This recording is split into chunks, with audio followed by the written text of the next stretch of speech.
In his book, Jesus Interrupted, Bart Ehrman has a point. It seems disturbing to think that the copies of the copies of the copies of the Gospels contain a great deal of errors and produce a very different Jesus than the one we thought we knew.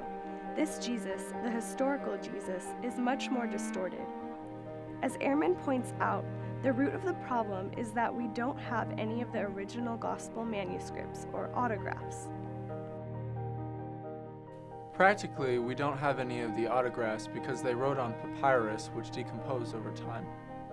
This is where the scribes came into play.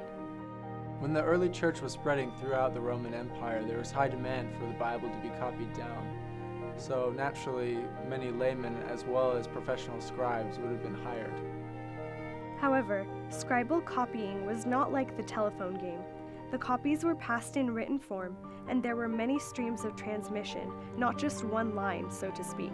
So the original copies would have been copied more than once. Textual critics go back to the closest original source, not the last person in line. The bottom line is that the Gospels are not fragile when it comes to authenticity. We must now confront Ehrman's point about the dating of the earliest copies. The Gospels are the most highly scrutinized pieces of literature in the world because of the gravity of their truth claims. But the time difference between the autographs and the early manuscripts are the shortest of any documents in ancient history. There's only 2 generations to 2 centuries gap for any of the documents in the New Testament. Amidst this evidence, we must confront Ehrman's strongest argument regarding discrepancies within and between the Gospels. The plethora of variants is not surprising, since 2,000 people were copying the text, giving us 2.5 million pages of text and 20,000 manuscripts in various languages. Most of these variants were attempts to correct what were thought to be spelling errors, and the majority do not affect vital content. Mark Roberts believes that 2 teams working independently on New Testament texts would agree more than 99% of the time.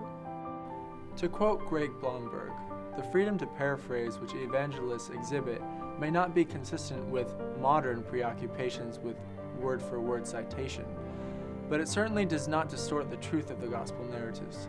In other words, first-century readers would not have expected the Gospels to be arranged chronologically or have the exact same content because they were Hellenistic biographies. Though unintended, Ehrman gives his readers more evidence to trust the Gospels through his book, misquoting Jesus. Why, you ask? Well, he explains what every variant would have meant and why there was an error.